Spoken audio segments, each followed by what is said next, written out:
បាទសួស្តីពុកម៉ែបងប្អូនបាទថ្ងៃនេះក៏ទំនេរ2ថ្ងៃក៏បានធ្វើដំណើរទៅរត់ត្រីបងប្អូនបាទនេះបងប្អូននេះរយៈពេលមួយព្រឹកធំបាទបានប្រហែលជា4 10ត្រីដែរតែងាប់ខ្លះណាបងប្អូនបាទនេះគឺជាទីតាំងដែលពួកខ្ញុំរៀបចំអនរឹងរៀបចំអីព្រោះឥឡូវនេះវារសៀលហើយនេះពួកខ្ញុំស្នាក់នៅកន្លែងនេះឯងបងប្អូនបាទហើយនេះក៏ហេងណាស់ថ្ងៃនេះបងប្អូនបាទគឺខ្ញុំចូល4គីឡូក្នុងព្រឹកបងប្អូនបាទនុយហ៊ីងបាទ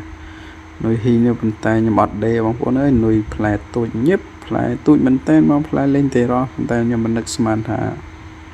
វាចូលបានបងប្អូនណា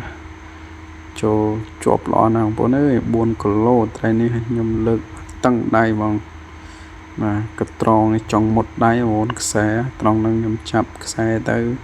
ពេលត្រីកន្ត្រងគឺចង់មុតដៃនឹងខ្សែនឹងម្ដងបងប្អូនបាទធំមែនតើត្រីនឹងបាទបងប្អូនបាទសប្បាយបងប្អូនអើយបាទនេះគឺជាដំណើរកំសាន្តអូខេបន្ទាប់ពីបបកត្រីហើយក៏សម្រាប់មើលថ្ងៃលិចបន្តិចបងប្អូនបាទគឺទេសភាពស្អាតដែរបងប្អូនបាទមើលថ្ងៃលិចនៅក្បែរវាលស្រែយើងនឹងនៅចុងព្រៃបងប្អូនណាគឺក្បែរមាត់ត្រពាំងបងប្អូនបាទទីតាំងគឺនៅខេត្តសៀមរាបយើងនេះឯងបងប្អូនបាទមិនឆ្ងាយទេហើយក៏វាមិនជិតដែរបងប្អូនបាទ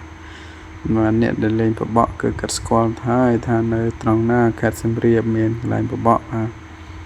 គឺបឹងជាអាស័យយើងណាបងប្អូនបាទនឹងគឺថ្ងៃលិចស្អាតណាស់នេះមើលបងប្អូនណាថ្ងៃលិចស្អាតមែនតើបាទមើលទេសភាព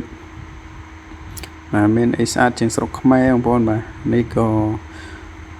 ល្ងាចបន្ទាប់ខ្ញុំក៏រៀបចំធ្វើត្រីធ្វើឲ្យបន្លាបងប្អូនបាទព្រោះវាខ្លាចវាខូចបងប្អូនហើយក៏យើងហូបក៏វាមិនអស់ដែរហើយយើងក៏រៀបចំដើម្បីស្ការវាបន្លាពីព្រោះប្រភេទត្រីនេះគឺវាទុកអត់បានយូរទេវាងើបប្រោះអត់រស់ទេអញ្ចឹងក៏ពួកខ្ញុំធ្វើបន្លាធ្វើអីទៅប៉ុន្តែអ្វីដែលពិសេសនោះបងប្អូនអើយគឺគ្រឿងក្នុងហើយនឹងក្បាលខ្លះពួកខ្ញុំយកមកស្ងោរជ្រក់បាទឆ្ងាញ់ណាស់បងប្អូនអើយជាតិណាស់បាទនេះគឺជាអ្នកជំនាញគាត់ធ្វើត្រីបងប្អូនបាទគឺធ្វើវាងៀតបន្លាទុកយកមកហូបនៅផ្ទះ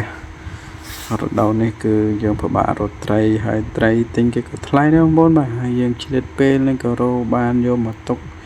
ហូបខ្លួនយើងដែរបាទតែមិនដាច់ចិត្តហួសពេលអាមួយធំនេះទេបាទអាមួយធំហ្នឹងគឺយើងហូបឆៅឥឡូវបន្ទាប់ពីធ្វើត្រីទៅរួចហើយយើងក៏ជួបជុំគ្នាដើម្បីបរិភោគអាហារអាហ្នឹងគេហៅថាត្រីឆៅបងប្អូនបាទប៉ុន្តែយើងអត់មានទឹកកកទេប៉ុន្តែយើងប្រើទឹកសូដាណាបងប្អូនណាកុំច្រឡំតែឆៅទឹកសូដានេះបងប្អូនបាទសូដា